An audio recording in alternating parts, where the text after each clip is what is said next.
महात्मा गांधी ने अपनी आखिरी भूख हड़ताल भारत सरकार के खिलाफ की थी, जिसमें उन्होंने ये डिमांड की थी कि इंडिया की गवर्नमेंट पाकिस्तान को 55 करोड़ रुपीस दे। क्या आप ये जानते हैं कि कैसा टाइम था जब इंडिया के प्राइम मिनिस्टर और होम मिनिस्टर दोनों एक साथ रिजाइन करने वाले थे? नमस्कार दोस्तों, मेरा नाम है गौरव कौशिक और India in the world explain के दूसरे एपिसोड में आपका स्वागत है।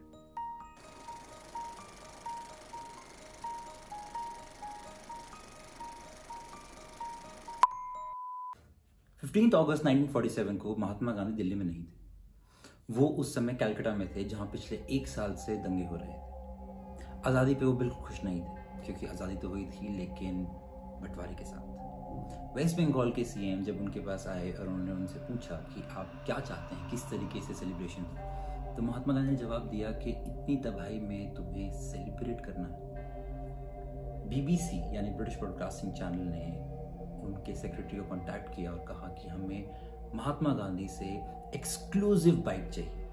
तो उन्होंने मना कर दिया कि जवाहरलाल नेहरू से ले लो। तो उन्होंने कहा कि ये पूरी दुनिया में अलग अलग भाषाओं में ट्रांसलेट करके बताया जाएगा। तो गांधी जी ने जवाब दिया कि उन्हें कह दो कि मुझे अंग्रेजी नहीं आती। कलकत्ता के अंदर एक साल से दंगे हो रहे थे और महात्मा गांधी ने इसी के विरोध में इन आजादी की शुरुआत जो थी वो एक 24 घंटे के फास्ट से की। अली जिन्ना वो पहले कांग्रेस में हुआ करते थे, लेकिन वहां पे उनकी दाल गली नहीं। इंग्लैंड से पढ़े हुए बैरिस्टर थे महात्मा गांधी और जवाहरलाल नेहरू और सरदार पटेल की तरह। तो उन्होंने अपनी वकालत पे ध्यान दिया। जब मुस्लिम लीग की उनकी तरफ अपॉर्चुनिटी आई तो उन्होंने एक्सेप्ट किया और मुसलमानों के लीडर बन गए। एक सेक्युलर ब्रांड एम्बेसडर कांग्रेस का, वो मुस्लिम लीग का मुस्लिम फेस बन गया। कलकत्ता में दंगे कराना उनकी मजबूरी थी। और वो मजबूरी क्यों थी? क्योंकि ब्रिटिशर्स ने ऐसा कहा था कि किसी माइनॉरिटी को तभी आजादी मिल सकती है जब ये प्रूव हो जाएगा कि मेजॉरिटी उसको पीसफुल नहीं रहने देगी। अब यहाँ पे उन दंगों की वजह से वो मेजॉरिटी बन गई हिंदूज और वो माइनॉरिटीज बन गए मुस्लिम। वहां से शुरुआत होती है हमारे पार्टीशन की और जिन्ना की फेमस टू नेशन थ्योरी। 15 अगस्त 1947 को कलकत्ता बहुत शांत था, लेकिन देश के दूसरे कोने पे पंजाब में आग लगी हुई। दंगों की शुरुआत बंगाल से हुई, पहुंचते हुए यूनाइटेड प्रोविंस आज का यूपी और फिर वहां से पंजाब तक पहुंची। पंजाब में बोन ऑफ कंटेंशन थी लाहौर का शहर। अब लाहौर जो है उसमें मुगल आर्किटेक्चर था, तो मुस्लिम्स ने उसको क्लेम किया। सिख एम्पायर की कैपिटल थी, तो सिख ने कहा कि ये उनके साथ रहेगा। और हिंदू का आर्य समाज, स्वामी दयानंद सरस्वती और स्वामी विवेकानंद का बनाया हुआ, उसकी हेड सीट लाहौर में थी। अब वहां की मेजॉरिटी पॉपुलेशन मुस्लिम थी। पंजाब और बंगाल में बहुत सिमिलरिटीज थी। दोनों ही मुस्लिम मेजॉरिटी स्टेट्स थे, इसलिए दोनों को पाकिस्तान के लिए क्लेम किया गया। लेकिन दोनों में लाखों हिंदूज थे, इसीलिए बंटवारे की बात आई। अब डिफरेंसेस भी थे। सबसे बड़ा डिफरेंस तो ये था कि बंगाल पिछले 60 साल यानी 1905 के जमाने से लगभग दंगों का शिकार था, लेकिन पंजाब में दंगे हुए ही नहीं थे। 1947 तक पंजाब में कोई दंगे नहीं हुए थे। बंगाली हिंदूज जो थे वो चाहते थे पार्टीशन को और इसी वजह से पहले ही माइग्रेट करना शुरू कर चुके थे, लेकिन पंजाब के अंदर पार्टीशन कोई नहीं चाहता था। एक सबसे बड़ा डिफरेंस था, वो था third leg of the stool, Sikh, जो बंगाल में नहीं थे। अब उनकी अजीब सी दिक्कत थी। मुसलमानों से भी मेल खाते थे और वो हिंदू से ही मेल खाते थे। हिंदू से थोड़ा ज़्यादा, क्योंकि उनके साथ उनका रोटी बेटी का रिश्ता था, और मुस्लिम्स के साथ क्योंकि उनके धर्म थोड़े से मैच होते थे कि एक वन फॉर्मलेस गॉड और बहुत ही वन होली बुक, बहुत ही ज़्यादा स्ट्रॉन्ग फेथ। और अब ये बात सबको पता थी कि अगर बंटवारे की बात आई तो सिख हमेशा हिंदूज की तरफ ही जाएंगे, लेकिन वो जाना कहीं नहीं चाहते थे। ब्रिटिश ने उनको कैनाल कॉलोनीज अलॉट की थी बॉर्डर के उस पार, लेकिन अब उनका हरमंदिर साहिब था इस पार। नानकाना साहेब जहाँ पर गुरु नानक देव जी का जन्म हुआ था वो था बॉर्डर के उस पर। तो उन्होंने कहा कि हमें खालिस्तान दे दीजिए। अब इस डिमांड पे सब हंसे। मुस्लिम लीग ने बिल्कुल सीरियसली नहीं लिया, कांग्रेस ने कोई सीरियसली नहीं लिया, और सबसे कम तो ब्रिटिशर्स ने लिया उस डिमांड को। उसकी एक वजह यह भी थी कि सिख्स का रिप्रेजेंटेशन बहुत ही कमज़ोर था। पार्टीशन की जिम्मेदारी एक ऐसे साहब को दी गई जो ना तो कभी इंडिया आए थे, ना उसके बारे में कुछ भी जानते थे।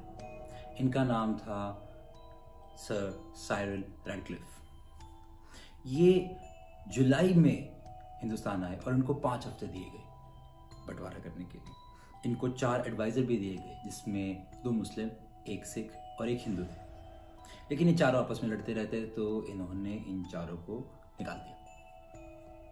अब पार्टीशन जो अवार्ड किया गया वो 16 अगस्त 1947 को किया गया। इसके बाद दंगे भड़क गए। इससे कोई खुश नहीं था। मुस्लिम्स चाह रहे थे कि गुरदासपुर, जो मुस्लिम मेजॉरिटी एक सिटी थी, वो इंडिया में चली गई। इंडियंस सोच रहे थे, बेसिकली सिख, कि नानकाना साहेब बॉर्डर के उस पार चला गया। और देखते देखते उस दिन 4500 बंदों ने अपनी जान गंवा दी। उस पूरे महीने में 15,000 लोगों ने अपनी जान गंवाई। अब आप सोच के देखिए, हमने कारगिल वॉर में 4,000 जवान शहीद करवाए थे, और वो बहुत बड़ा लॉस था। तो ये लॉस कितना बड़ा हुआ होगा उस पॉपुलेशन के हिसाब से। इस दंगे की जो सबसे बड़ी वजह थी वो 2 बंदे थे। एक सर फ्रांसिस मूडी, जो पंजाब के गवर्नर थे और कांग्रेस से बेहद नफरत करते थे। इनकी थी कि वो जो कोऑर्डिनेशन होना चाहिए था मुस्लिम लीग और कांग्रेस का, इन्होंने कोई बनने ही नहीं दिया। दूसरे सबसे बड़े बंदे जो रिस्पॉन्सिबल थे इस दंगों के लिए वो थे मोहम्मद अली जिन्ना, जिन्होंने हिंदूज को, जो पाकिस्तानी माइनॉरिटीज़ थी, उनको प्रोटेक्ट बिल्कुल भी नहीं किया। इसके बिल्कुल ऑपोजिट थे गांधी जी और पंडित नेहरू, जो अपनी माइनॉरिटीज़ के डिफेंस में सामने खड़े थे। जिन्ना इतना डरते थे कि लाहौर में वो छुप के आते थे, और उनका रेजिडेंस उन्होंने कराची में ही बना रखा था। अब इसके बाद 1 करोड़ रेफ्यूजी अपने सामान और अपने भगवान के साथ बॉर्डर से के इस पार से बॉर्डर के उस पार जाने लगे। 1 सितंबर 1947 को महात्मा गांधी ने ये अनाउंस किया कि वो इस हिंसा के खिलाफ फास्ट करेंगे। जब तक ये हिंसा नहीं रुक जाती वो अन्न का एक दाना भी नहीं खाएंगे। 2 सितंबर को उनका फास्ट शुरू हुआ, और 3 सितंबर को हिंदू और मुस्लिम बंदे, दोनों के दोनों समुदाय के बंदे अपने अपने हथियार लेकर उनके सामने पहुंच गए और उन्होंने सरेंडर कर दिया। उन्हें आश्वासन दिलाया कि हम अब दंगा नहीं करेंगे।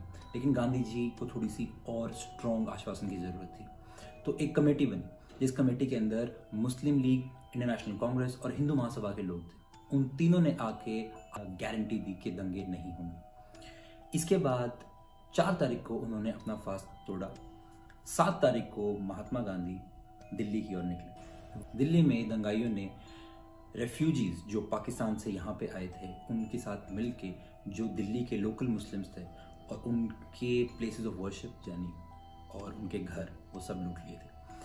137 मस्जिद ढहा दी गई थी। महात्मा गांधी और कांग्रेस के बाकी नेता इस घटना से बहुत उदास थे। उन्होंने वहाँ तक कोशिश की, उन्होंने हर संभव प्रयास किया। उन्होंने जो दंगाई थे उनसे भीख भी मांगी कि इनको छोड़ दीजिए। अब उनको जवाब ये मिला कि आप पाकिस्तान में हमारे हिंदू भाइयों क्यों नहीं बचाते। तो गांधी जी ने ये कहा कि मैं किस मुंह से पाकिस्तान वालों से कहूँ, जब मैं अपने देश में मुस्लिम्स को नहीं बचा सकता तो मैं उन्हें कैसे कहूँ। इसके बाद महात्मा गांधी ने आरएसएस का तरफ भी रुख किया। आरएसएस से वो बहुत प्रभावित थे। उनके डिसिप्लिन और उनकी ऑर्गेनाइजेशनल स्किल्स से महात्मा गांधी बहुत प्रभावित थे। और इसके ऑपोजिट पंडित नेहरू उनके बहुत खिलाफ थे। उन्होंने एक बार सरदार पटेल से लिखा भी था कि वो यकीन के साथ कह सकते हैं कि हिंसा में आरएसएस का हाथ है, और आरएसएस कहीं ना कहीं कोशिश कर रहा है कि सरकार अगर ना भी गिराना हो तो एटलीस्ट इस प्रेजेंट गवर्नमेंट का नेचर बदल सके। इसके बाद गांधी जी ने वहां पे उनको आश्वासन दिया आरएसएस को, और उनसे गुहार की कि वो इस चीज को बंद करे। आरएसएस के ऊपर आरोप लगाया कि आरएसएस जो है वो हिंदू राष्ट्र चाहता है, लेकिन ऐसा नहीं था। ऐसा उनके जो गोवलकर जी, उन्होंने कहा कि उनका बस ऑब्जेक्टिव है कि वो हिंदूज के इंटरेस्ट को बचा सकें, हिंदूज के इंटरेस्ट सैक्रिफाइस नहीं होने चाहिए सेक्युलरिज्म के ऊपर। सेक्युलरिज्म एक ऐसी चीज थी जो महात्मा गांधी और जवाहरलाल नेहरू और बाकी कांग्रेस के लीडर्स हमेशा उसके हक में थे, लेकिन टू नेशन थ्योरी को महात्मा गांधी और पंडित नेहरू ने कभी एक्सेप्ट ही नहीं किया। पार्टीशन उन पे थोपा गया था। जो रेफ्यूजीज पाकिस्तान से आए थे उनके अंदर गुस्सा भरा हुआ, वो अपने जीवन की सारी जमा पूंजी को वहीं छोड़ के आ रहे थे और वो आरएसएस की इस सोच से बहुत आकर्षित हुए। अब इस दंगों को रोकने के लिए महात्मा गांधी ने एक अपने जीवन का आखिरी फास्ट शुरू किया। उन्होंने जब फास्ट शुरू किया तो उन्होंने 3 सेक्शन से अपने फास्ट की डिमांड। पहला था हिंदुस्तान के लोग, वो चाहते थे कि अगर हिंदुस्तान के लोग टू नेशन थ्योरी को एक्सेप्ट नहीं करते, पार्टीशन को नहीं मानते, तो वो दिल्ली में करके दिखाएं, दिल्ली में मुसलमानों की संपत्ति उनको दे दी जाए, उनको नहीं मारा जाए। दूसरा सेक्शन था गवर्नमेंट ऑफ पाकिस्तान, जिनके खिलाफ महात्मा गांधी ने कहा था कि वो कब तक हिंदूज और सिख को शांत रख सकते हैं जब पाकिस्तान वहां पे माइनॉरिटीज के खिलाफ हो रही अत्याचारों को रोक ही नहीं रहा। और तीसरा गवर्नमेंट ऑफ इंडिया के खिलाफ, और वो चाहते थे कि गवर्नमेंट ऑफ इंडिया पाकिस्तान को 55 करोड़ रुपए वापस करे। अब वो 55 करोड़ रुपए कहाँ से आए थे? सेकेंड वर्ल्ड वॉर में पूरे हिंदुस्तान ने अपने सैनिक लड़ाई में भेजे थे। अब उस लड़ाई को जीतने के बाद ब्रिटिशर्स ने उस सर्विस का एक वैल्यू रखी थी उस सर्विस की।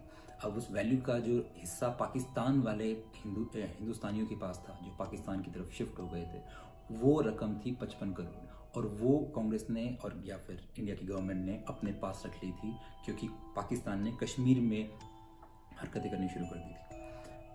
महात्मा गांधी कहते थे कि ये फेयर सम है और उनको दिया जाना चाहिए।